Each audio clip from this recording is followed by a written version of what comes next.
경찰은 최종 수사 결과를 발표하면서도 김 씨가 작성했다는 이른바 변명문의 전문도, 김 씨의 당적도 공개하지 않았습니다. 또 경찰은 확인되지 않은 가짜뉴스가 퍼지는 동안에도 수사 중이라는 이유로 정확한 사실 공개를 미루기도 했는데요. 결국 수사는 끝났지만 궁금증은 남았습니다. 송광모 기자입니다. 최종 수사 결과 브리핑에서 공개한 각종 사건 자료입니다. 경찰은 언론사 카메라를 모두 퇴장시킨 뒤 자료를 공개했습니다. 카메라 기자분들께서는 잠시 퇴장해 주시면 감사하겠습니다. 기자들의 사실관계 취재를 위해 사진 공개를 요구했지만 경찰은 피가 묻은 사진이 있어 곤란하다며 거부한 뒤 스크린에 뜬 사진을 휴대전화로 찍어가라고 말했습니다. 최종 브리핑이었지만 범행의 핵심 동기가 적힌 이른바 변명문도 비공개했습니다. 압수품이라 공개가 안 된다는 이유였지만 경찰은 7,700자가 적힌 전체 문장 중에서 몇 개의 문장만 선택적으로 발췌해 낭독했습니다. 김 씨가 언제, 어떤 방식으로 정치적 신념을 쌓아왔고 극단화했는지를 밝히는 게 핵심이지만 경찰은 수사 내용을 숨기기 급급했고 의혹만 키웠다는 지적입니다.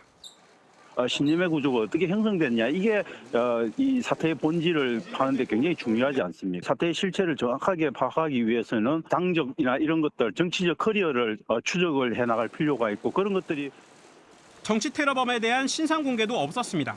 지난 2006년 5월 박근혜 전 대통령이 습격을 당했을 때 범인 지충호의 이름과 동기가 공개됐고, 지난 2015년 3월 마크 리퍼트 주한 미국 대사를 피습한 범인 김기종의 신원도 바로 공개됐습니다.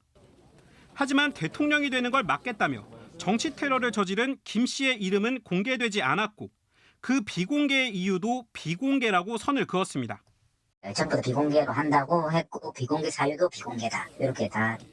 뉴욕타임즈가 지난 3일 기사를 통해 김 씨의 이름과 직업을 공개했지만 경찰의 비공개 결정은 그대로였습니다. 경찰이 법을 근거로 들며 수사 내용을 철저히 감싼 동안 흉기가 아닌 나무젓가락이다, 꾀병이다라는 등의 가짜뉴스와 유언비어는 퍼져나갔습니다. 한번 입력된 정보는 사후에 정정하는 게 훨씬 더 힘들다고 보통 많이 보고 있는 편이에요. 검증된 그런 정보들이 빠른 시일 안에 유포되어야 될 필요성은 있는 것 같아요.